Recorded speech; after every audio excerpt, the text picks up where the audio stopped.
안녕하세요. 유나이티드에 거주는 남자 정준입니다. 오늘은 FA컵 5라운드 웨스트햄전에서 유나이티드가 고전하며 연장 접전까지 경기가 진행되었던 전술적인 이유와 그 과정에서 나타난 양팀의 전술 접근에 대해서 한번 읽어보겠습니다. 우선 이번 경기에서 유나이티드는 상당히 많은 로테이션을 가동했습니다. 포그바가 에버튼전 부상으로 이탈한 가운데 컵대인점을 고려하여 데아 대신 핸더슨이 출전했고, 핵심 자원인 쇼와 브루노 역시 휴식을 부여받으며 텔레스와 반더백이 선발 출전했죠. 유나이티드 소속으로 250경기를 치르게 된 레시포드, 마샬과 함께 그린우드가 3경기 연속 선발 출전했고, 중원은 마티치와 프레드가 구성했습니다. 포그바와 브루노가 모두 빠진 상황인 만큼 10번의 전술적 역할을 분담하며 맡아줘야 할 반더백과 프레드의 분전이 매우 필요해 보였죠. 웨스트햄은 4-3-3에 가까운 전술 대형을 구성했습니다. 파비안스키 골키퍼가 골문을 지키는 가운데 크레스웰, 오그본나, 도슨, 쿠파리 백포를 구성했고, 마크 노블이 그 앞에서 홀딩 미드필더 역할을 맡았습니다. 그리고 그 앞선에는 주전 미드필더 조합인 라이스와 수책이 기용되어 무게감을 더했죠. 좌우 측면을 담당하는 포르날스와 보원 역시 큰 변화 없이 그대로 기용되었고, 안토니오가 컨디션 난조로 빠진 상태에서 야르몰렌코가 선발로 나섰습니다. 웨스트햄의 전략에서 특히 눈여겨볼 구성은 수책의 움직임 변화와 마크 노블이었습니다. 수책은 기본적으로 라이스와 함께 메잘라비시에서 출전했지만, 라이스가 중심을 잡기 위해 후방에 머무르는 상황에서 공격형 미드필더처럼 움직이며 공수로 왕성한 활동량을 보였는데요. 그렇게 되면 자연히 노블이 라이스와 함께 더블 볼란테를 구성하며 중원을 단단하게 유지하면서 역습에 대비했습니다.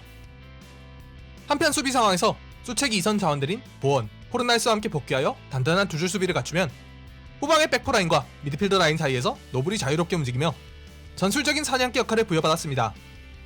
그리고 여기서 노블이 기본적으로는 반더백, 마샬이 아래쪽으로 내려온 상황에서는 마샬을 쫓아가면서 유나이티드의 공격 연계를 끊어내는 임무를 수행했죠. 웨스트햄의 이러한 접근 방식은 지난 리그 맞대결에서도 유나이티드를 괴롭혔던 부분이었는데요. 마샬의 문제점이 가장 크게 드러났던 경기로 제가 지목했던 해당 경기에서도 유나이티드는 보원, 수책, 라이스, 포르날스로 이어지는 상대 중원 라인을 깨부수는데 생각보다 더 어려움을 겪으며 결국 전반전을 지배했음에도 웨스트햄에 비해서 훨씬 밀리는 결과를 얻었습니다.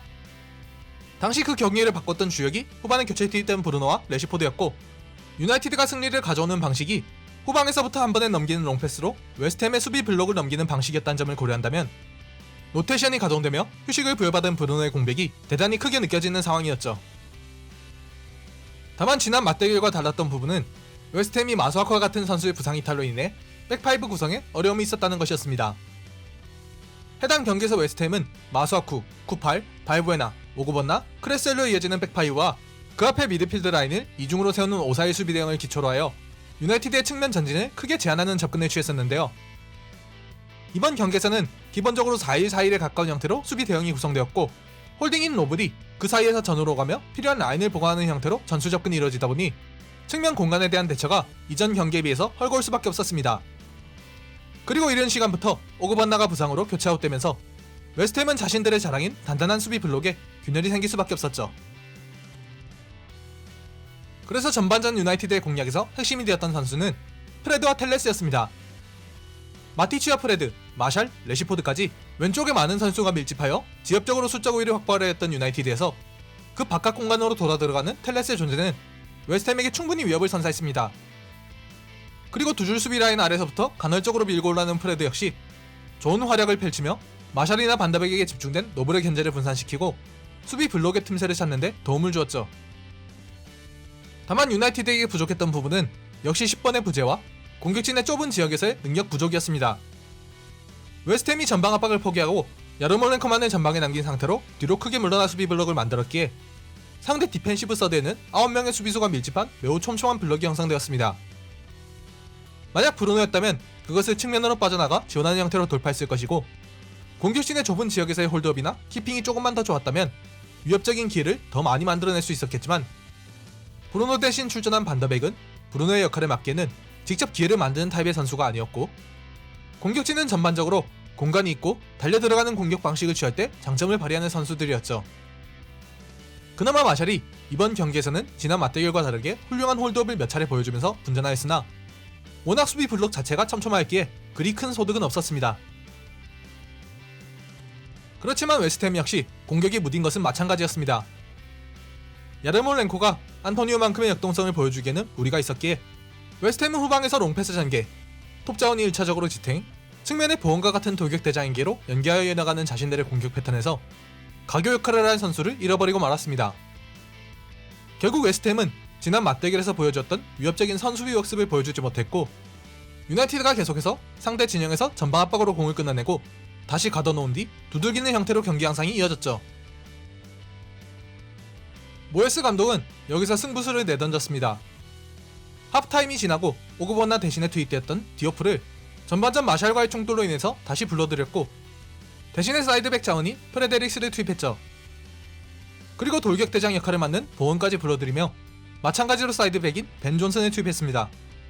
그러면서 기존의 사이드백으로 임무를 수행하던 크레스웰과 쿠파를 도슨의 좌우를 커버하는 스토퍼로 기용하면서 백파이브로 경기 플랜을 바꿨죠. 전반전 동안 좌측면에서 뛰었던 포르나이스는 야르몰렌코의 높이까지 올라가 5-3-2 형태로 변화를 가져갔습니다. 이러한 전술 변화는 유나이티드가 수행한 전반전 웨스트햄 공략의 핵심 두 가지를 절묘하게 파고드는 형태였습니다. 첫째, 백포 좁은 블록 수비의 좌우 공백 공간을 백파이브 형태로 전술 변화를 가져가며 넓히는 방식으로 메꾸면서 측면에 대한 견제를 취했습니다. 이로 인해 미드필드 라인의 수비 숫자가 하나 줄어서 좌우로 공백이 생기게 되었지만 브루노와 포그바가 빠진 유나이티드에서는 딱히 이 공간을 활용할 수 있는 선수가 없었죠. 둘째, 최전방에 두 명의 공격수를 두면서 전반전 동안 간헐적인 전진으로 변수가 되었던 린들레프나 맥과이어의 전진을 봉쇄하는 데 성공했습니다. 기본적으로 웨스트햄은 후방 블록을 통해서 9대8 형태로 수적 우위를 점하는 팀입니다. 그런데 야르몰렌코의 존재감이 부족하다 보니 여기서 맥과이어와 린델레프의 전진을 억제하지 못했고 이들이 전진하면 마크맨이 붙지 않은 상태로 깊숙이 밀고 들어가는 것이 가능해졌죠. 이것은 충분히 위협적인 문제였기에 모예스 감독은 포르나이스를 전진시켜 린델레프와 맥과이어, 나아가서는 마티치와 프레드 중 한 명의 선수의 전진까지 막아세우고자 한 것입니다. 결국 전반전 골을 넣지는 못해도 지배적인 흐름 자체는 이어나갔던 것과 달리 측면 공간의 장악과 후방에서의 간헐적 전진이라는 두 가지 키워드가 봉쇄당하자 유나이티드의 후반전 경기력은 급격히 떨어지기 시작했습니다. 웨스트햄은 백파이브를 구성하면서 동시에 좌우 스토퍼를 사이드백 자원으로 세우는 매우 공격적인 접근을 취했기에 공격 상황에서는 셰필드 유나이티드가 시행하는 오버래핑 센터백과 같은 접근을 취할 수도 있었죠. 결국 솔샤르 감독은 후반 중반에 이르러 중원 장악력을 높이기 위해 마티치와 반더백을 불러들이고 맥토미니와 브루노를 투입하며 맞불을 놓을 수밖에 없었습니다. 다만 그렇게 변화를 가져갔음에도 웨스트햄의 수비 블록을 깨는 것은 어려운 과제였고 결국 경기가 연장전까지 흘러가서야 맥토미니의 집중력이 돋보이는 골로 경기를 간신히 잡을 수 있었죠.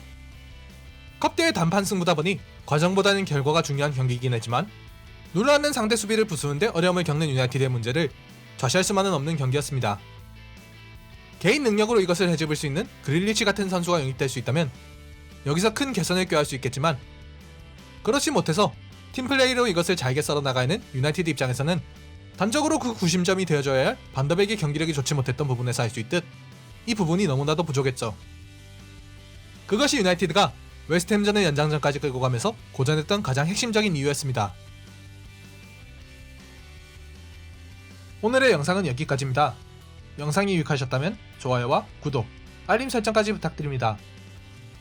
다음번엔 더 알차고 재미있는 유나이티드 이야기로 찾아오겠습니다. 시청해주셔서 감사드리며 다음 영상에서 뵙겠습니다. 지금까지 유나이티드를 거주는 남자 정진이었습니다.